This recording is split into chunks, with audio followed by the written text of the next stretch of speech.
Tanyag, everybody. It's another episode of The Business Therapist. I'm your co-host, Chris Angel, here with your host, Arnell Tanyag. Hello, Arnell. I was going to say Tarnell. Tarnell. Hey, Tarnell and Yag. Hey, Chris. How you doing? I'm good, man. I'm good. Always great to be with you. Always great to be with you. Yep. You always bring such perspective. I love, we were just having some conversation before we hit record, and I just, I'm excited for the conversation because you just always have. Yes, right. You're empathetic, dude. That's what it is. I think you see so quickly to the issue. So, I mean, without further ado, well, let's just dive in. I mean, we're talking about how do you know when to pivot? Give me some inspiration for where this topic came from.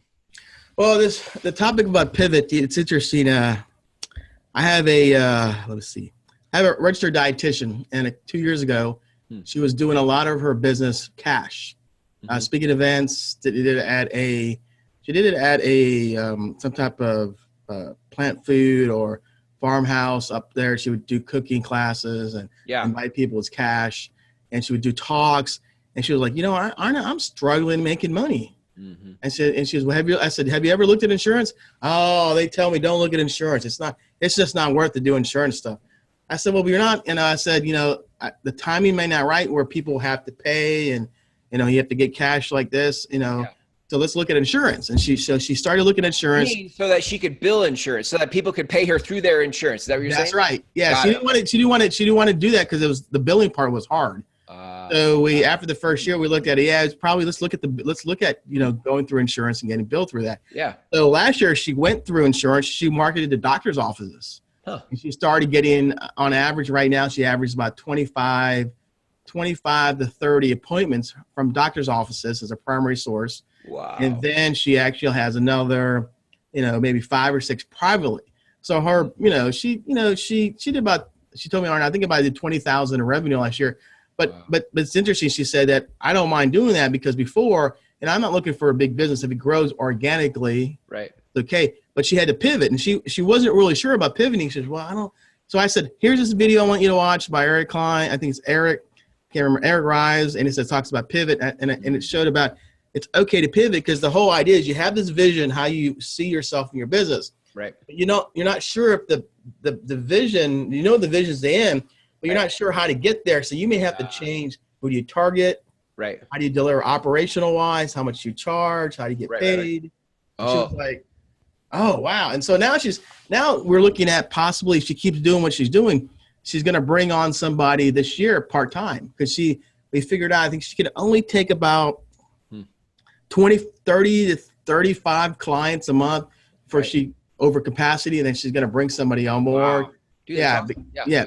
Because we pivot the business to go after doctor's offices. Okay, so 2 things. The first is, so everybody listening, if you're not now clear by the example, pivoting, right, is like you're going down a path in your business, and if it's not working, it's time to pivot the direction that you're headed and try something new, right? That's correct. The challenge with that, and you brought this up before we hit record, was that sometimes people get so attached to the path they're on. That's correct. Because they read a book about a model. So like, no, I'm just going to stay on the model. I'm going to keep doing this. And I think sometimes we're afraid to leave the safety of the model, even though the model we're trying to implement isn't working. That's correct. And so we don't pivot when maybe that would have been the best thing, just like your example, that would have been the best thing to do. That is correct. And you find out a lot, and it's really hard, when you don't have when you don't even have a franchise model. So if you have a business, you created a unique idea. Like I have a gentleman who does a business where he delivers cars for dealerships. So he's been doing that for a while, and it's taken a while to get traction. So in between, he delivers catering jobs for restaurants who don't need delivery drivers. So we're sitting down and figuring, okay, what else can he deliver around a car? Right. Because he realized at the end of the day is that one took a long time. Then he's looking. So now it's okay. I said it's okay to pivot and change your model by going after a different target market and seeing if your operations will probably have to change. But it's interesting. He goes, oh, I understand now. But when we first started, I said, have you looked at different target markets, different delivery? He's like, oh, no, Arno, I think I'm just going to, I birthed this business because I used to be a guy who used to do service. And I think that's the biggest challenge is people taking their car. So I got it up and running. But when he left, it was so hard to get it going. People promised him he would do it, but it didn't happen overnight. Yeah. For sure. I think well, I would say for most people, I feel like for a lot of business, at least this is my story, the barrier to entry is pretty low. Like you get an idea for a business and congratulations. Like if it doesn't cost, like it doesn't require a loan to get a building, you can kind of start your own business, hang your shingle, and there you go. That's right. But which is to your point about like, if you have, most people have vision, they're like, okay, well, this is kind of what I want to do. Yeah. But there's no path for a lot of people. They're like, so they go all over the place. Right. It's actually, for some people, it's almost like everything's a pivot. It's like, that's right. Pivot. Yep. I know people like that all the time. They're always constantly changing. There's like this balance between like, you got to go a while, you got to give it time, but you also don't have to like die with it also. Like you got to know. Right. So here's the question right now. How do we balance, staying in the plan we have or the model we're in versus knowing when to pivot to a different model? Yeah, I think, I was talking about a couple of that with my clients. It goes down to, because right now, everybody last year wrote like their goals and objectives and we tracked it. But it was interesting. It was the ones who really focused on 90 days, whether there's a book called The 12-Week Year, you focus on 90-day projects and you do really write down what are my goals and objectives on 90 days. And I have a process where there's a book called The 16 Reasons Why People Fail in Business Life. And I have them read the book and they pick the 3 reasons they struggle at self-wise. And then we look at, is it an operation thing or is it a business development thing? And then we write our goals and objectives, who we're going to target. And then we focus on that. And then once you focus on it, you can really figure out if you're getting some traction, is it sustainable enough to grow from that? And if it isn't, then you just back off and look at the next quarter, rewrite the goals for business development operations, and then, go for it again. Because eventually, it's funny, I've seen people where they if they have a plan like that, they hit like something like a certain target market, and then there's money, and if the timing's right, and they make great income. But then a lot of times what happens is, but if they stick to a path where they're not going to give it up, then you're waiting a long time. So I always tell people we're looking at every 90 days if it's going to be really worth. Like I looked at my business last year, and most of the long-term clients were business owners who created the staff. It wasn't independent contractors. Every time I'd have an independent contractor, we'd get them to double their income, but since they didn't really want to build a business, hire staff, they would just say, okay, I'm done. Right. Yeah, so they'd only stay with me 4 months, 3 months. I had one gentleman stay with me for 3 years, but he said, no, my revenue is a little bit low. But I kept telling him there's certain things we could do to push it. But he was making enough money to get by, doing well, but not enough money to push the business. Right. To hire staff. So I realized last year for me, I had to go, okay, I'm looking for business owners who want to grow staff. I need to find those relationships. I need to find those associations, and I need to pivot my business because it was going a lot with independent contractors. I need to, salespeople, realtors. I need to pivot from that to maybe owners and brokers, people who own a business with staff, and see and write a record in a journal what's working, not working, and decide from that. Because what happens, it's frustrating because you put all your time and energy. You may write out that target mark for a year, and you realize I'm getting a little bit of traction, but it's not sustainable. Right. So I think the idea is you're always looking every 90 days. And, it's almost like you're forecasting where do I want to go. Here's what I'm going to do. And then after the 90 days, I look at my dad and say, do I continue on or do I just put it aside and look for something else? Right. I love the idea. You talked about traction. I think sometimes I always wondered, I think sometimes I suffered in my business because I just kept holding on going, well, someday it's got to pay off or maybe it was the sunk cost thing. Like, well, I've already put this much into it. I guess I can't leave. I can't pivot. I've put too much. I've invested too much money in this path. That's correct. If I pivot, I'm going to have to reinvest all sorts of other things. This other thing that's unknown. And so I would just keep going down the path. But that's correct.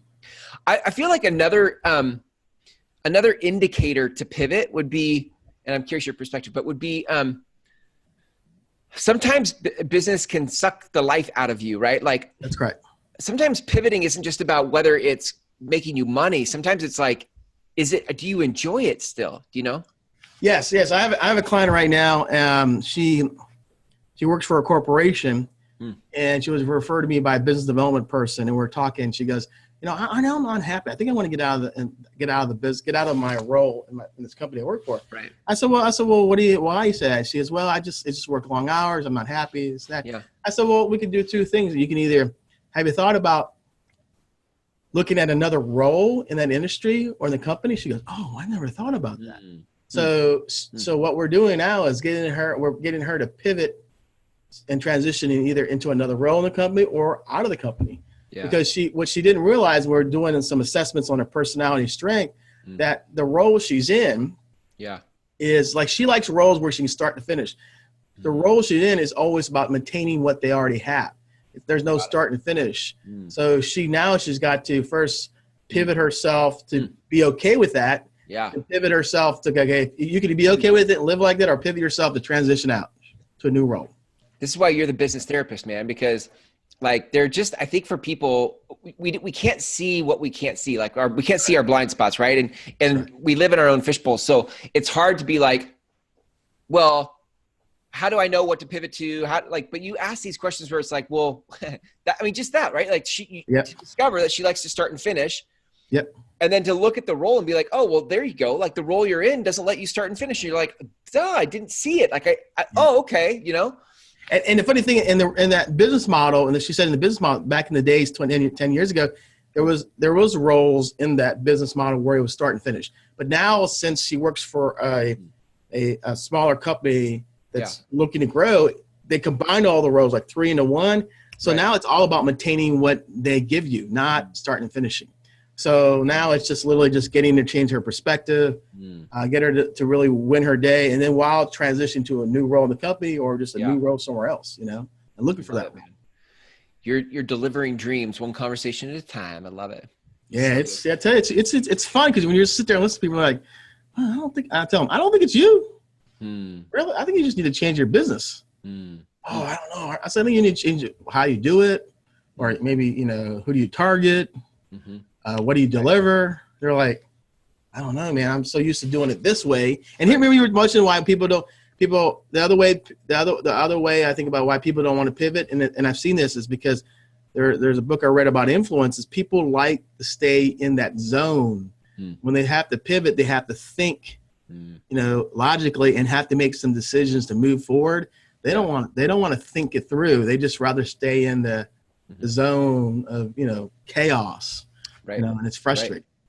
Some people will hit us, not some people, I even think it's all of us at some point hit a ceiling of achievement. Like you can only go so far in whatever you're doing in your natural abilities before you need to pivot to, operations and systems or different team building or different market. Like there's different things that you're going to have to start to consider that you haven't considered before. That's right. If you're going to grow. Yes.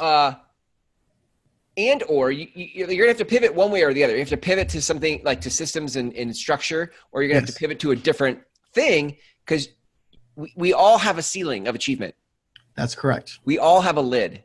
That's correct. Yeah, that's really good. And I think that's probably a good place to wrap because we can keep going, but I feel like that's what I want people to do is have a conversation with you. Like, right. Like when you're feeling, let's say it this way. If you're feeling constrained by your business, if you're not happy in your business anymore, or you're wanting your business to produce more results, right? That's correct.